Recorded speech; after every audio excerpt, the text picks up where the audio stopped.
혹시 로버트 멍어라는 분이 쓴 아주 굉장히 작은 소책자인데요. 손바닥만한 책자인데 내 마음은 그리스도의 집이라는 책을 아시는지 모르겠습니다. 여러분, 이 책의 내용은 아주 간단합니다. 내용은 이렇습니다. 우리가 예수님을 주라고 시인하면 성령이 우리의 마음에 거처를 정하시고 우리의 몸은 하나님의 성전이 된다는 그런 내용의 책입니다. 저자는 성령이 거하시는 우리의 마음을 집에 있는 여러 방에 비유하며 그 기능을 설명하고 있어요. 그리고 최종적으로 그 많은 방들을 내 힘으로 청소하고 관리하려면 할 수 없기에 주님에게 마음의 집을 아예 명의 변경, 여러분 명의 변경이 어떤 뜻인지 아시죠? 명의 변경하라고 합니다. 그래야만 저와 여러분들의 영혼에 진정한 평안이 임한다는 거예요. 여러분, 다시 한번 말씀드리면 여러분이 여러분의 삶과 마음을 여러분의 것이라고 생각해서 여러분 스스로 그것을 치우려고 힘을 쓰면 쓸수록 그만큼 여러분의 삶이 피곤해진다는 거예요. 그래서 하나님이 우리에게 주신 평안의 방법은 아예 명의를 변경하라고 말씀하시는 거예요. 삶을 자신의 것이라는 명의에서 그리스도를 만난 이후에 주님의 것으로 명의를 변경하면 우리 영혼에 진정한 평안이 임할 것이라고 저자는 가르쳐줍니다. 여러분, 그 책에 등장하는 방들이 여러 개가 있는데요. 첫 번째 방은 서재입니다. 서재에는 여러 가지 책들이 있지만 그 중에 참되지 못한 책은 모조리 버리고 그 방을 하나님의 말씀으로 가득 채우고 그 말씀을 공부하고 묵상하라고 저자는 가르쳐줍니다. 두 번째 방은 주방인데요. 우리의 욕구와 식욕은 돈, 명성, 행운, 합의 같은 것들을 의미합니다. 그러나 이것으로는 우리 영혼의 굶주림을 절대로 해결할 수 없다는 거예요. 오직 하나님의 뜻을 영혼을 만족시키는 양식으로 삼으라고 저자는 가르쳐주고요. 세 번째 방이 뭐냐면 거실입니다. 이 거실은 안락하고 포근하며 은밀합니다. 여러분, 그곳에서는 말씀과 기도로서 그분과 더불어 교제해야 된다고 저자는 말하고 있어요. 네 번째 방이 작업실인데요. 여러분, 이 작업실을 설명하면서 저자가 뭐라고 이야기하냐면 하나님은 내 삶을 가지고 하나님의 나라를 위해서 무엇을 만들어내느냐고 질타하신다는 거예요. 여러분, 하나님이 우리 인생을 허락하신 거잖아요. 그죠? 우리를 이 땅에 보내신 분이 하나님이시잖아요. 그러면 그분에게 분명히 뜻과 목적이 있으실 것인데 우리가 우리의 삶을 지금까지 살아오는 동안 그 하나님의 뜻을 얼마나 이루며 살아왔는지를 물으시고 계시다는 거예요. 그리고 가지고 있는 재능과 기술을 가지고 하나님 나라를 위해서 이제는 살라고 충고합니다. 다섯 번째 방은 이 사람에게 오직 혼자만이 간직하고 싶은 모임이나 교제 활동, 여흥들이 있는 방입니다. 여러분, 그곳에서 사람들은요, 고의로 하나님을 이렇게 밀어낸다는 거예요. 여러분, 인간이 그럴 때가 있잖아요. 하나님 너무 좋지만 지금은 좀 내가 내 마음대로, 내 즐거움대로, 내 뜻대로, 하나님 지금은 좀 말고요, 다음에 좀 이렇게 이야기하고 싶은 때가 있잖아요. 그 방이 바로 이곳이라는 거예요. 그래서 이런 자신만을 위한 여흥을 생각할 때 이 사람은 하나님을 고의로 이렇게 밀어낸다는 겁니다. 그러나 그는 주님 없이는 진정한 행복을 가질 수 없다는 것을 머지않아 깨닫게 되어진다는 거예요. 여섯 번째 방인 침실은요, 성이라는 신체적인 환희를 뛰어넘어서 두 사람이 서로 깊은 사랑으로 이렇게 묶어주는 장소가 침실이라는 거예요. 여러분, 그곳에서는 생명을 탄생시키는 창조적인 능력이 일어납니다. 성관계는 결혼이라는 언약관계에 들어간 사람들만 가능하다고 이 저자는 가르쳐주고 있어요. 마지막 방이 중요한데요. 여러분, 일곱 번째 방이 어디냐면 벽장입니다. 여러분, 이 책의 주인공이 지금까지의 모든 6개의 방들을 다 깨끗하게 정리했어요. 여러분, 그러면 그 집에서 좋은 향기가 나야 되는 게 당연하잖아요. 그죠? 모든 방들을 다 청소했으니까. 그런데 그 집에 들어가면 여전히 악취가 나는 거예요. 왜 그런가? 그 악취를 이렇게 쫓아가 봤더니 그 벽장에서 악취가 흘러나오는 거예요. 그래서 왜 그런가 봤더니 집안은 다 청소가 되어졌는데 이 사람이 나의 비밀인 그 옛생활의 찌꺼기들을 바로 이곳 벽장 안에 다 이렇게 몰래 숨겨둔 거예요. 그리고 문을 닫고 열쇠를 잠근 거예요. 그러니 여러분, 방은 다 깨끗해져 있지만 여전히 옛 생활의 집기들이 그 방 안에 남아있기에 방 전체가, 이 집 전체가 악취로 진동하는 그 모습을 저자가 보여줍니다. 여러분, 이 책의 저자는요, 주님을 만난 이후에 그 벽장의 열쇠를 주님께 드렸고, 주님은 벽장을 열고 이 사람의 모든 죄를 다 멀리 던져버리는 모습이 이 책에 등장합니다. 그리고 이 책에 이런 내용이 있어요. 나는 나의 방을 깨끗하게 유지하려고 노력한다. 그런데 내가 한쪽 방을 치우면 다른 방은 또 먼지가 쌓인다. 내 힘으로는 이 집을 다스릴 수가 없고 오직 주님이 이 집의 주인이 되시는 것이 유일한 해결책이라는 것을 알았다. 따라서 나는 주님께 집의 명의를 이전하고 그의 종이 되었다. 그러자 깊은 평화가 내 영혼 위에 자리 잡았다. 사랑하는 성도 여러분, 예수를 만난 이후에 우리 인생의 가장 큰 변화가 무엇인지 아십니까? 여러분 혹시 여러분의 삶 가운데 예수 만난 이후에 내 인생에 이런 변화가 있어 하고 생각하시는 것이 있으신지요? 여러분, 성경이 우리에게 가르쳐주는 예수 만난 이후에 인생의 가장 큰 변화는요, 삶의 주권이 바뀌었다는 거예요. 조금 더 적나라하게 말씀드리면, 여러분들이 예수님을 나의 주님으로 고백하고 있다면 여러분들의 인생은, 여러분들의 삶은 여러분의 것이 아니라 누구의 것이라고요? 주님의 것이라고요. 여러분, 성경이 우리에게 가르쳐주고 있어요. 종종 많은 성도들이 오해하시는 부분이 있어요. 나 예수 믿었으니까 천국은 이제 보장된 인생이야. 그리고 이 땅에서도 내가 아무렇게나 살아도 자유로운 인생이야. 그렇게 착각하시는 분들이 참 많다는 거예요. 여러분, 성경은 우리에게 그렇게 가르쳐주지 않습니다. 여러분들이 예수를 믿고 그분을 나의 주님으로 고백하는 그 순간에 어떤 변화가 일어나냐면, 나는 내 삶의 주인이 아니라 예수님이 나의 삶의 주인이라고 고백하는 그 고백이 바로 예수 믿은 것이라는 거예요. 그러면 이제 내 삶의 주인이 그분이시기에 우리가 그분의 뜻대로 사는 삶을 살아야 한다고 성경은 가르쳐주고 있어요. 여러분, 이 말씀을 사도 바울이 우리에게 이렇게 가르쳐줍니다.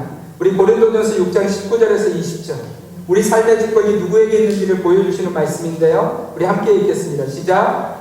너희 몸은 너희가 하나님께로부터 받은 바 너희 가운데 계시니 성령의 전인 줄을 알지 못하느냐. 너희는 너희 자신의 것이 아니라 값으로 산 것이 되었으니 그런즉 너희 몸으로 하나님께 영광을 돌리라. 아멘. 사랑하는 성도 여러분, 우리 몸이 누구 거라고요? 하나님의 것이라. 여러분, 착각하시면 안 돼요. 여러분 마음대로 여러분들의 인생의 계획을 행하거나 살아서는 안 된다는 거예요. 왜냐하면 내가 예수님 나의 주님이십니다 고백할 때 우리는 주님이 우리를 사셨다는 거예요. 그것도 그냥 이 땅에 어떤 것으로 사신 것이 아니라 주님 자신의 핏값으로, 예수님이 십자가에서 우리를 위해서 우리의 모든 죄값을 담당하시고 죽으심으로 그 핏값으로 사신 그 삶이 바로 우리 인생이라는 거예요. 그래서 여러분, 예수 만난 이후에 우리 인생이요, 우리 마음대로 살아서 되는 인생이 아니라는 거예요. 오늘 사도 바울이 우리에게 뭐라고 가르쳐 주냐면, 그런즉 너희 몸으로 하나님께 영광을 돌리라. 그런즉 여러분의 몸으로, 여러분의 삶으로 누구에게 영광을 돌리라고요? 하나님께.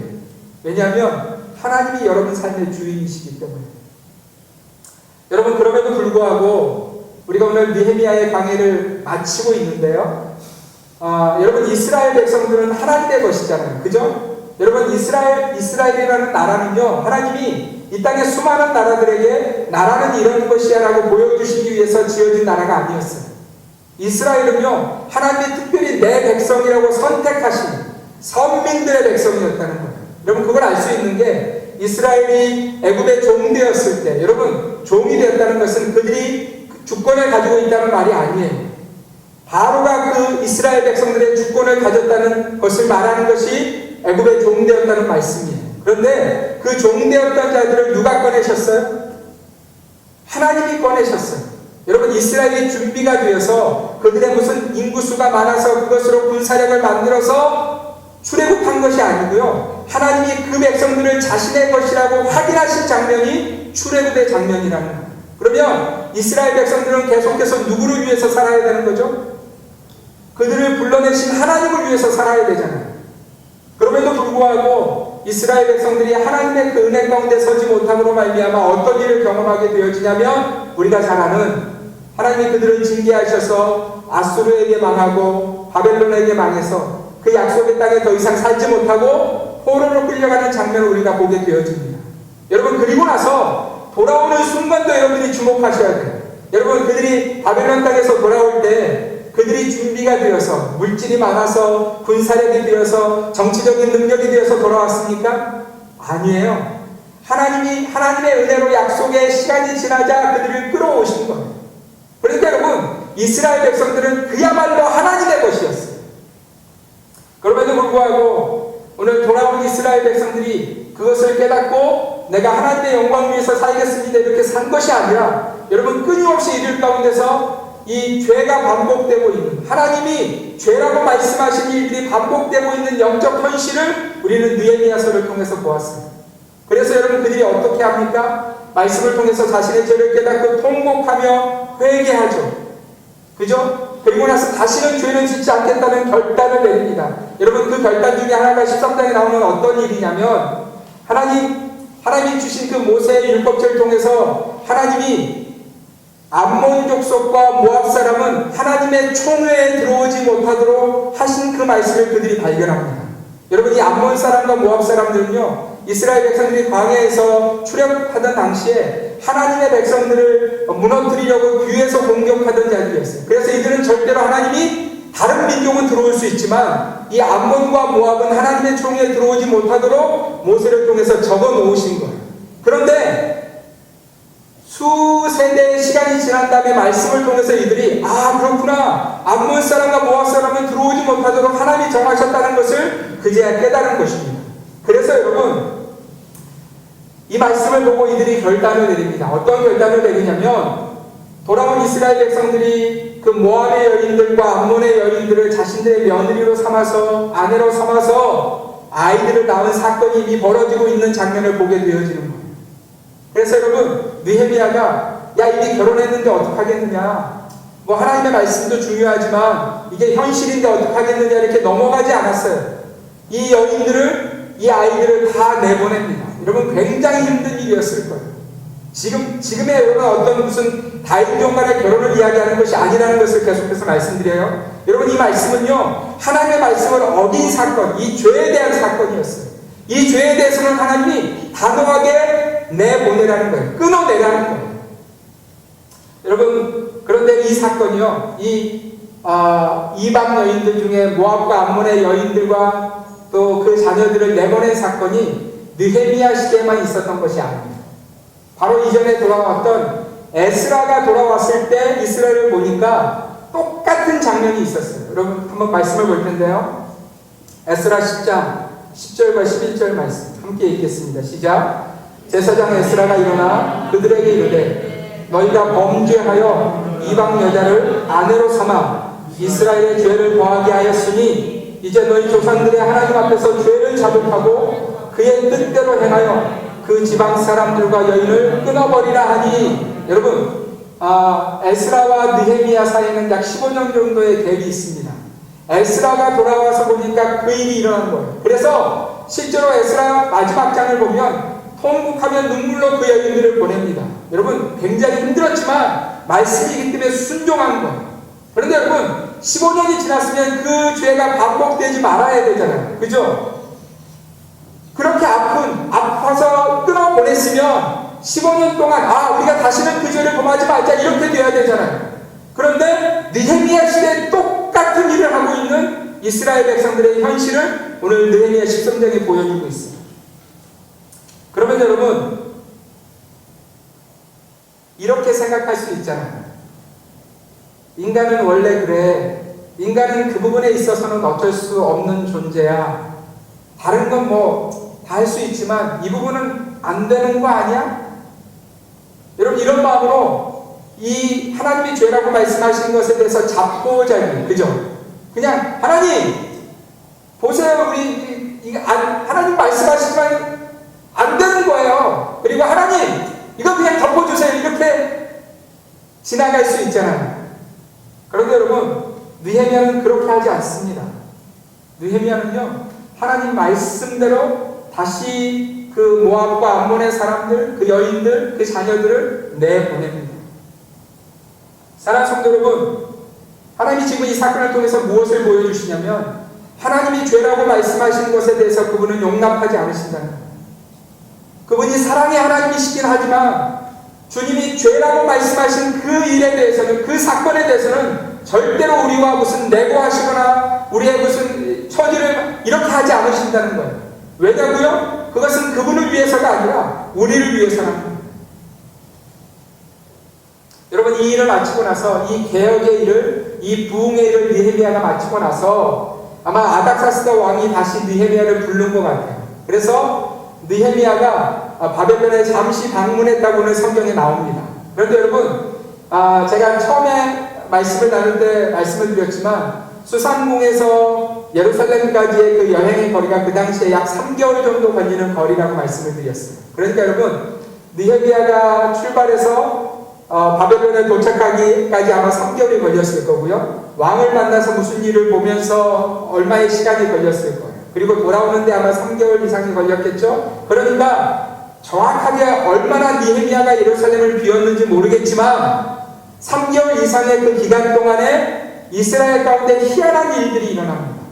여러분, 그 일이 무엇인지 한번 보시면 첫 번째 일이 뭐냐면 대제사장이었던 엘리야십이 행한 일이었어요. 여러분, 이 사람이 그냥 일반 평민 중에 한 사람이 아니고요, 심지어 제사장 중에 한 사람이 아니고요, 대제사장이었다는 것을 기억하셨으면 좋겠어요. 여러분, 대제사장인 엘리야십이 어떤 일을 관장하고 있었냐면 하나님의 전에 방을 관리하는 일을 담당하고 있었어요. 그런데 여러분, 이 대제사장 엘리야십이 하나님의 방 중에 하나 큰 방을 도비아라는 사람을 위해서 내어줍니다. 여러분, 이 사건이 그냥 지나갈 수 있는 사건이 아니에요. 여러분, 이 도비아가 어떤 사람인지 우리는 계속해서 말씀을 통해서 들었어요. 느헤미야가 돌아와서 하나님의 성벽을 지을 때, 하나님의 성문을 다시 지을 때 느헤미야와 이스라엘 백성들을 계속해서 힘들게 하던 존재 3명이 있었죠. 기억하십니까? 산발락과 도비아와 게셈. 끊임없이 조롱하고 힘들게 하던 그 3사람 중에 한 사람이에요. 심지어 여러분, 이 도비아는요, 어떤 족속이냐면 암몬 족속이라고 되어 있어요. 여러분, 제가 이미 말씀드렸지만 모세의 책을 통해서 하나님이 뭐라고 말씀하셨다고요? 모압과 암몬은 하나님의 총에 들어오지 못하도록 하나님이 정하셨다는 거예요. 그런데 대제사장인 엘리야십이 그 도비아를 위해서 어떤 방을 내줬냐면 자기 집의 방이 아니고요, 하나님의 성전 중에 있는 큰 방 하나를 도비아를 위해서 주었다는 거예요. 여러분, 제가 이 말씀을 준비하면서 왜 그렇게 했을까? 아니, 대제사장이 무슨 생각으로 그렇게 했을까 한번 이렇게 생각해 봤더니, 제가 인간적으로 굉장히 이렇게 생각해 보니까, 여러분, 이 도비아가 그 당시에 돌아온 이제 나라를 이루어가고 있는 이스라엘 땅 이 백성들을 위해서 뭔가 도움이 될 수 있는, 그들과 싸우면 이스라엘이 다시 일어나는데 굉장히 힘들 거 아니겠어요? 이방의 사람이지만 손을 잡을 때는 잡아야지, 그래야 좀 이스라엘이 좀 견고해진 다음에 좀 이렇게 그와 이렇게 뭐 대적할 수 있지. 지금 아무것도 없는데 그 사람 자꾸 이렇게 대적하면 뭐하게 사는 생각이 이 엘리야십의 마음 가운데 들어온 것이 아닌가 하는 생각이 들어요. 그래서 여러분, 사람을 감동시키려면, 기왕에 감동시키려면 큰 걸 줘야 되잖아요. 그래서 어느 방을 줬다고요? 네, 하나님의 성전의 방 하나를 줬다는 거예요. 그러니 여러분, 도비아가 얼마나 이 감동을 먹었겠어요. 그죠? 인간적으로 보면 엘리야십이 행한 일은 충분히 할 수 있는 일이고, 또 그 자신도 야, 내가 이스라엘을 위해서 하는 거야 라고 말할 수 있는 일이었다는 거예요. 그런데 여러분, 이 도비아에게 준 방이 어떤 방이었는지 성경이 보여주는데, 여러분 한번 우리 같이 한번 볼게요. 우리 5절 말씀 함께 읽겠습니다. 시작. 도비아를 위하여 큰 방을 만들었으니 그 방은 원래 소재물과 유향과 그릇과 또 레위 사람들과 노래하는 자들과 문지기들에게 11조로 주는 곡물과 새 포도주와 기름과 또 제사장들에게 주는 거제물을 두는 곳이라. 여러분, 하나님의 성전에 큰 방 하나를 주었는데 그 방이 원래 하던 역할이 뭐라고요? 그쵸? 소재물, 유향, 그릇 이런 것들을 두는 방이었고요. 또 레위 사람들과 하나님의 그 영광을 노래하는 자들과 문지기들에게 여러분 그들이 하나님의 전에 일을 하니까 이스라엘 백성들이 드린 그 헌물들을 모아두었다가 11조로 주어서 그들을 살게 만들어야 될 거 아니에요. 그것을 모아두는 장소였다는 거예요.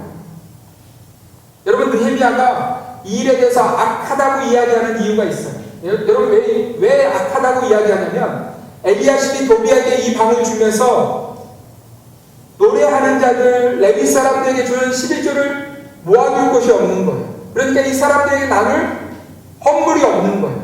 그러니까 여러분 이 레위 사람들과 노래하는 자들이 먹고 사는 게 문제가 되니까 하나님의 성전만을 온전히 섬기지 못하고 어떤 일을 결정하냐면 야 먹고 살아야지. 그래서 도망가버립니다.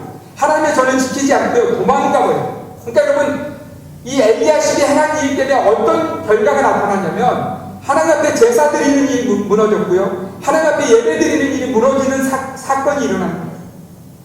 그래서 여러분 느헤미야가 돌아와서 바벨론의 아닥사스다 왕을 만나고 돌아와서 이 사건을 보고 도비아의 그 세간들을 다 바깥에 던져줍니다. 여러분 이게 중요해요.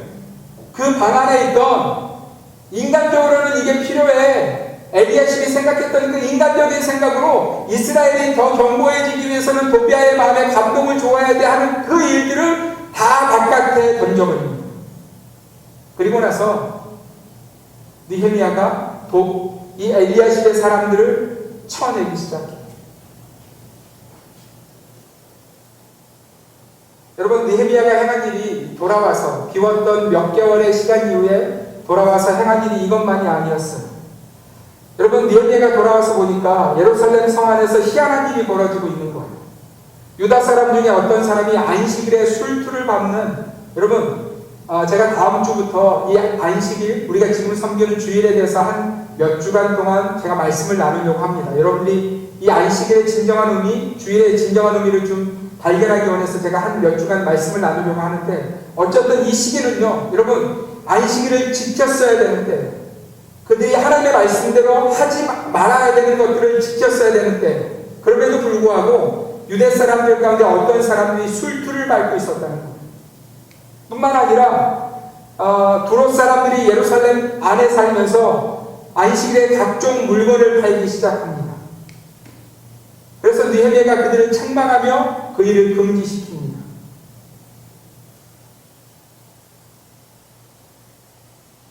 사랑하는 성도 여러분, 제가 이 말씀을 읽으면서 이런 생각이 들었어요. 아니 느헤미야가 왜 이렇게 치열하게 이 영적 개혁의 일들을 하고 있는 것인가? 이런 질문이 제 안에 생겼어요. 왜냐하면 여러분 느헤미야가 제사장입니까? 느헤미야가 레위 사람이에요? 그렇지 않아요. 여러분 느헤미야는 그 전문직이 있었어요. 전문직이 뭐죠? 그가 제일 잘하는 일이 뭐예요? 네, 맞아요. 여러분 그 바벨론의 아닥사스다 왕의 술관원으로 있었다 그랬잖아요. 여러분 이 술관원이 그냥 술만 잘 만드는 사람이 아니라 그 당시에 바벨론의 그 정치적인 이 상황 가운데서 왕을 서포트하면서 그 왕을 돕는 정치를 가장 잘하는 사람이 느헤미야였다는 거예요. 이해가 되고 계세요? 그러면 여러분 한번 생각해 보세요. 여러분들의 이 세상적인 생각으로 느헤미야가 그렇게 살다가 예루살렘으로 돌아왔어요. 그러면 느헤미야가 쓰여질 수 있는 삶의 장이 어떤 것일까요? 여러분 당연히 이제 갓 세워지고 있는 나라, 이 나라의 정치적인 체계, 그 다음에 그 주위에 있는 어떤 나라들과의 이 정치적인 관계, 여기에 느헤미야가 전문가 아니겠어요? 그러면 그 일을 하고 있어야 되잖아요, 느헤미야가. 그런데 여러분 느헤미야는 그 일을 하지 않아요. 느헤미야는 계속해서 영적인 개혁을, 하나님의 말씀에서 떠나고 있는 이스라엘 백성들을 하나님 말씀으로 이끌고 있는 일들을 느헤미야가 계속해서 진행하고 있다는 거예요. 그리고 나서 느헤미야가 여러분 이 일을 행하고 나서 하나님 앞에 기도하는 장면이 똑같은 구절이 3번 14절, 22절, 31절에 걸쳐서 등장합니다. 똑같은 글이에요. 여러분 우리의 14절 함께 읽겠습니다. 함께 읽습니다. 시작. 내 하나님이여 이 일로 말미암아 나를 기억하옵소서. 내 하나님의 전과 그 모든 친구를 위하여 내가 행한 선한 일을 도말하지 마옵소서. 여러분, 느헤미야가 이렇게 기도하고 있어요. 내 하나님이여, 이 일로 말미암아 나를 기억하옵소서. 사랑하는 성도 여러분, 느헤미야는 계속해서 이스라엘을 개혁합니다. 다른 개혁이 아니라, 정치적인 개혁이 아니라 영적인 개혁이었어요. 느헤미야는요, 이스라엘이 왜 하나님의 진노를 받아서 그 이방의 포로가 되었는지를 정확하게 알고 있었던 거예요. 하나님의 말씀에서 떠난 것 때문에, 여러분, 이 떠난 것이 죄라는 것을 깨달은 느헤미야가요, 말씀으로 계속해서 이 백성들을 이끌어갑니다. 그리고 나서 느헤미야는 이렇게 기도하고 있어요. 내 하나님이여, 이 일로 말미암아 나를 기억하옵소서. 목사님, 느헤미야는 바벨론에서 태어났잖아요. 네. 그죠? 그렇죠. 바벨론에서 태어났어요. 그러니까. 네. 그럼에도 불구하고 말씀이 그 삶 가운데 있었다는 거예요. 네. 그래서 감동이에요. 네. 여러분, 느헤미야는요, 자신의 평생의 삶을 통해서 깨닫고 있는 것이 바로 이 사건이었어요. 오직 하나님밖에는 소망이 없음을 그는 깨닫고 있는 거예요. 그리고 이스라엘을 위해서는 자기가 알고 있는 어떤 정치적인 체계나 군사력이나 세상의 것으로 이 백성이 회복될 가능성이 없다는 것을 그는 절실하게 깨닫고 있었어요. 그래서 느헤미야는요, 하나님 앞에서 하나님의 일들을 행하면서 내 하나님이여, 이 일로 말미암아 나를 기억하옵소서라고 기도하고 있는 거예요. 사랑하는 성도 여러분, 저는 이 말씀을 통해서 느헤미야의 지혜를 봅니다. 여러분, 느헤미야가 그 인생을 통해서 뭘 남길 수 있는지를 정확하게 알았다는 거예요. 느헤미야가 나 술관원이었어, 이거 남기지 않는다는 것을 알았다는 거예요. 나 이만큼 재력을 가져서 이거 남기지 않는다는 것을 알았다는 거예요. 느헤미야는 인생의 평생을 통해서 뭘 남긴다는 것을 알았냐면 하나님의 말씀 앞으로 삶을 세운 것만이 남는다는 것을 그는 깨닫고 있는 거예요. 사랑하는 성도 여러분, 여러분들의 인생의 시간이 지나가고 있어요. 우리 해나는 목사님 나 아직 많이 남았어요, 이렇게, 그죠? 해나는 그럴 거예요. 근데 우리 장로님만 해도, 그죠? 장로님이 그 인생의 이 파워풀하던 그 시기가 어느 순간 목사님 아직 나 괜찮아요 이렇게 말씀하실지 모르지만 시간이 이렇게 지나가고 있어요. 우리 인생의 시간이 그렇게 지나가고 있어요. 사랑하는 성도 여러분, 무엇이 남을까요? 여러분 한번 깊이 생각해 보세요. 여러분의 인생의 시간이 지나고 무엇이 남을까요? 우리가 느헤미야처럼 말할 수 있으면 좋겠어요. 내 하나님이여, 이 일로 말미암아 나를 기억하옵소서. 그게 남았으면 좋겠어요. 지난 주간에 한국에서 한 사람의 장례가 있었습니다. 78살로 삶을 마친 이 사람에 대해서 한국의 온 사람들이 이 사람의 죽음을 애도하기도 했어요. 심지어 그가 남긴 유산이 얼마나 많은지, 여러분 드러난 것만 40조라는 거예요. 여러분 혹시 40조가 얼마나 많은지 아세요? 드러난 것만 40조라는 거예요. 심지어 여러분, 제가 오늘 일부 예배 설교하면서 되게 놀라웠는데, 이 유산을 받은 자손들이 나라에 상속세로 내야 되는 게 11조나 된다. 11조. 제 아내하고 이 상속세에 대해서 이야기하면서 당신 11조가 얼마나 많은지는 알아? 이렇게 제가 물어봤어요. 그런데 여러분들이 지난 한 주간 그 인생의 죽음의 이야기를 들으면서 혹시 이런 기사 보셨어요? 이 사람이 그 많은 돈을 가지고 죽음 너머로 갔다는 기사를 보신 적이 있으세요? 아니면 그 인생이 이 땅에서 가진 그 수많은 재산 때문에 그 다음 삶이 보장되었다라는 그런 기사를 보신 적이 있으세요?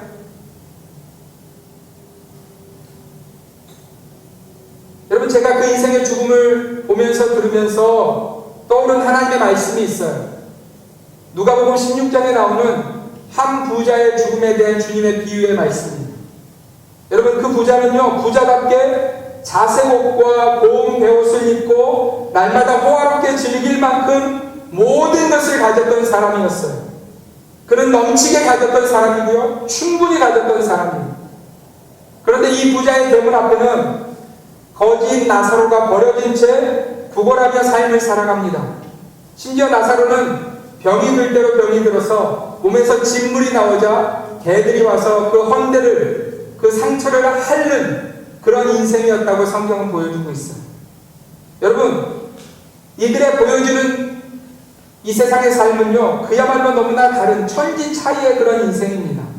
여러분, 이 세상을 사는 사람이라면 누구든지 나사로의 삶을 원하지 않을 거예요. 다 이 부자의 삶을 살기를 기대할 것입니다. 그런데 여러분, 이 두 사람의 삶이 죽음 이후까지 연결되었다고 주님은 말씀하고 있지 않아요. 여러분, 이거 잘 들으셔야 돼요. 이 땅에서 그렇게 수많은 것들을 가졌던 부자의 삶이 죽음 이후에도 부자의 삶이었다라고 말씀하고 있지 않아요. 주님이 이렇게 말씀하세요. 거지 나사로는 죽어 천사들에게 받들려 아브라함의 품에 들어갔다는 거예요. 여러분, 여기서 아브라함은요, 하나님의 표상이에요. 하나님의 품에 안겼다는 거예요. 그리고 이 부자도 죽어. 여러분, 돈이 많다고 죽지 않는 것이 아니고요, 주님은 선언하고 계세요. 그 부자도 죽었다고 말씀하고 있어요. 인간은 다 죽는다고 말씀하고 있어요. 그런데 그 부자가 죽어 장사되었는데 그의 영혼이 음부에 떨어졌다고 주님 말씀하십니다. 그리고 이 부자는요, 음부의 고통 중에 눈을 들어서 멀리 보니까 아브라함의 품에 안겨있는 나사로를 보게 되었다는 겁니다.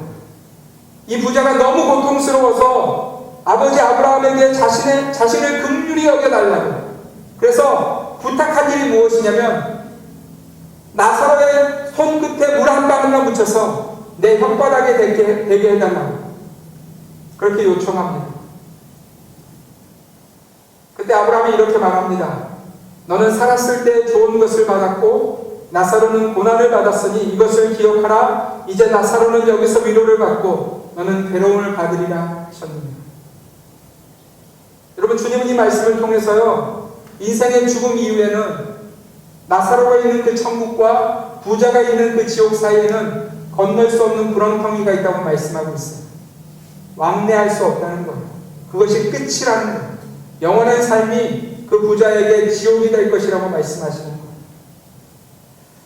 사랑하는 성도 여러분, 지난 주간에 죽은 그 한국의 모든 사람들이 추앙하는 그 엄청난 부자와 오늘 주님이 누가복음 16장에서 말씀하시는 부자가 다르다고 생각하세요?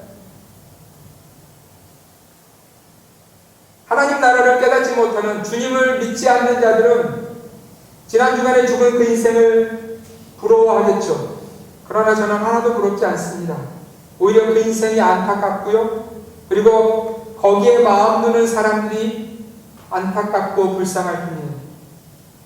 여러분, 만약에 지난 주간에 죽은 그 인생의 성공과 그 부를 하나님이 그래 이게 필요해, 네가 내 나라에 들어오는데 이게 필요해 라고 말씀하시면 우리는 여기 앉아 있어서는 안 돼요. 어떻게든지 더 치열하게 그 부를 모아야겠죠. 그 성공을 모아야겠죠. 그런데 여러분, 주님이 한 번도 그 부와 성공을 우리에게 요구하신 적이 없다는 거예요. 여러분, 느헤미야가 이 수상궁의 술관원이었던 자가 왜 예루살렘까지 왔겠어요? 왜 예루살렘에 와서도 자신의 전문 분야인 정치적인 어떤 일들을 행하지 아니하고 끊임없이 말씀 앞으로 그 인생의 걸음을 걸어가고 있겠어요? 느헤미야는 알고 있는 거예요. 그 영원한 삶에 하나님 나라에 그 인생이 들어갔을 때 그가 무엇으로 하나님 앞에 인정받을 수 있는지를 알고 있는 거예요. 사랑하는 성도 여러분, 여러분의 인생에서 하나님이 기억하시는 것이 무엇이 될까요? 카일 아이들만이라는 분이 이런 글을 남겼어요. 예수님께서는 우리의 지식이나 재능에 감동하지 않으신다. 그분이 정말로 원하시는 것은 우리의 마음이다. 여러분, 사람들은요 40조 와, 상속세만 12조 와, 사람들은 이것에 감동합니다. 그런데 예수님은요 우리들의 그러한 것에 감동하지 않으신다는 거예요. 예수님이 감동하시는 것이 무엇이냐면 저와 여러분들의 그 마음이라는 거예요. 우리의 마음 가운데 무엇이 있는지 주님이 그것을 주목하여 보시고 계신다는 거예요.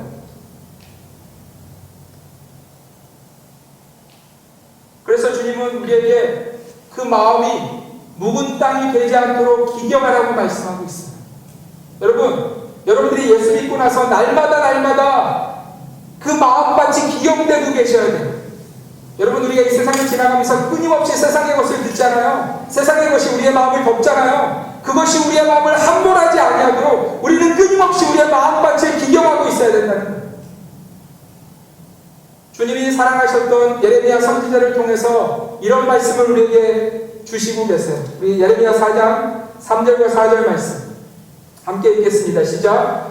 여호와께서 유다와 예루살렘 사람에게 이와 같이 이르노라. 너희 묵은 땅을 갈고 가시덤불에 파종하지 말라. 유다인과 예루살렘 주민들아, 너희는 스스로의 할례를 향하여 너희 마음 가죽을 베고 나 여호와께 속하라. 그리하지 아니하면 너희 악행으로 말미암아 나의 분노가 불같이 일어나 사르리니 그것을 끌 자가 없으리라. 여러분, 주님이 우리에게 뭘 명령하고 계시냐면 묵은 땅을 기경하라는 거예요. 세상 살아가면서 세상에 주는 그 수많은 것들로 덮여져 있는 그 땅, 우리의 마음밭을 끊임없이 기경해내라는 거예요. 여러분, 얼마나 치열해야 되냐면요, 주님이 이렇게 말씀하고 있어요. 스스로 할례를 향하여. 여러분, 할례가 뭔지 아시잖아요. 그런데 어디를 베라고 말씀하시냐면 우리의 육체의 한 부분을 베라고 말씀하시는 것이 아니라 우리의 마음 가죽을 베라는 거예요. 세상의 것으로 덮여져서 세상이 최고라고 생각하게 만드는 그 세상의 것에 그 마음 가죽을 베고 누구에게 속하라고요? 하나님께 속하라고. 그렇지 않으면 하나님의 진노가 불같이 너희 가운데 임할 것이라고 말씀하고 있습니다. 여러분, 이 묵은 땅을 기경하라는 말씀은 예레미야에게만 주신 말씀이 아니고요, 이 예레미야보다 한 100년 전에 선지자였던 호세아에게 똑같은 말씀을 주시고 계세요. 우리 함께 읽겠습니다. 호세아 10장 12절 말씀 함께 읽습니다. 시작. 너희가 자기를 위하여 공의를 심고 인애를 거두라. 너희 묵은 땅을 기경하라. 지금이 곧 여호와를 찾을 때니 마침내 여호와께서 오사 공의를 비처럼 너희에게 내리시리라. 아멘. 여러분, 이 말씀을 잘 기억하시면 좋겠어요. 주님이 이렇게 말씀하세요. 너희가 자기를 위하여. 여러분, 세상의 모든 사람들이, 인생들이 다 자기 위해서 살잖아요. 자기 위해서 집을 짓고, 자기 위해서 물질을 쌓고, 자기 위해서 성공을 하고, 이 자기를 위하는 것들을 하고 있는 거잖아요. 근데 여러분, 참으로 자신을 위하는 것이 무엇이냐면 그 세상의 것들을 자기 인생에 거는 것이 아니라 자기의 마음의 묵은 땅을 기경하는 거예요. 하나님을 끊임없이 찾고, 그러면 주님이 마침내 오셔서 공의를 비처럼 그 인생 가운데 부으실 것을 약속하시는 말씀. 여러분, 이 묵은 땅을 기경하라는 이 마음에 대한 하나님의 말씀이 단지 구약에만 나오는 말씀이 아니고요, 사도 바울을 통해서도 주님이 동일한 말씀을 우리에게 전하십니다. 우리 로마서 12장 2절 말씀, 로마서 12장 2절 함께 읽겠습니다. 시작. 너희는 이 세대를 본받지 말고 오직 마음을 새롭게 함으로 변화를 받아 하나님의 선하시고 기뻐하시고 온전하신 뜻이 무엇인지 분별하도록 하라. 아멘. 여러분, 이 세대를 본받지 말라는 거예요. 여러분, 이 세대는 그저 눈에 보이는 것에 주목하고 있잖아요. 그 사람 얼마나 재산이 많대? 그 사람 어떤 차 탄대? 어떤 집에 산대? 여러분, 이 세대가 말하는 게 이것이잖아요. 그게 그 사람의 어떤 성공의 바로미터잖아요. 근데 주님이 뭐라고 말씀하세요? 너희는, 예수님을 나의 주님으로 섬기는 너희는 이 세대를 본받지 말고 어떻게 하라고요? 오직 마음을 새롭게 함으로 변화를 받는. 여러분, 변화하고 계세요? 예수 처음 만난 그 순간보다 지금이 더 주님을 닮은 그 변화가 우리 가운데 있나요? 마음이 새로워지지 않으니까, 마음을 기경하지 않으니까 변화가 일어날 수 없는 거예요.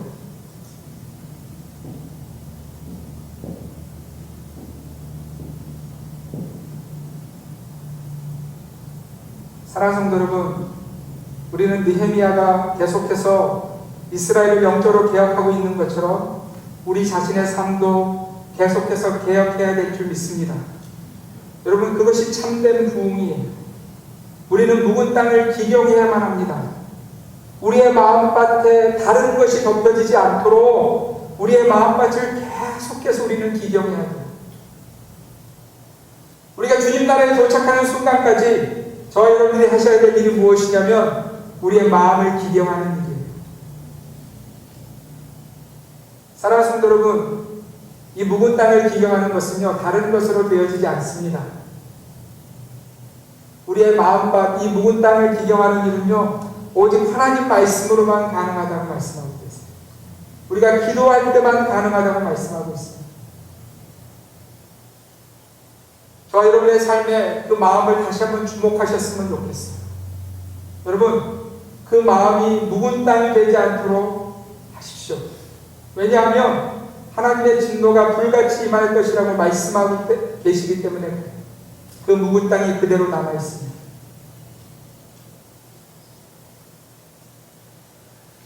한 주간 이 말씀을 준비하면서 느헤미야서를 정리하면서 제 안에 든 말씀은 이것이었어요. 하나님, 우리 주님의 교회 성도들의 심령이 그리고 말씀을 전하는 종의 심령이 묵은 땅이 되지 않게 하십시오. 하나님이 날마다 기뻐하시는 그 새롭게 하시는 역사가 이 종의 심령 가운데 성도들의 심령 가운데 나타나게 하십시오. 그런 간절한 기도가 제 마음 가운데 있었어요. 여러분,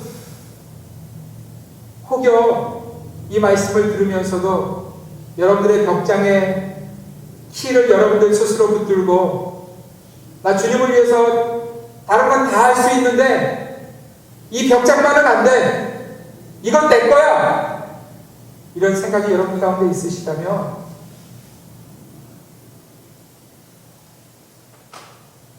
우리의 신앙을 다시 한번 돌아보셔야 돼요. 여러분, 우리 삶은 우리 것이 아니고 누구 것이라고요? 하나님의 것이에요. 예수 그리스도께서 핏값 주시고 사신 것이에요. 그분이 우리를 사시면서 뭐라고 요구하시냐면 묵은 땅을 기경하라. 묵은 땅을 기경하라. 너희는 이 세대를 본받지 말고 오직 마음을 새롭게 함으로 변화를 하라.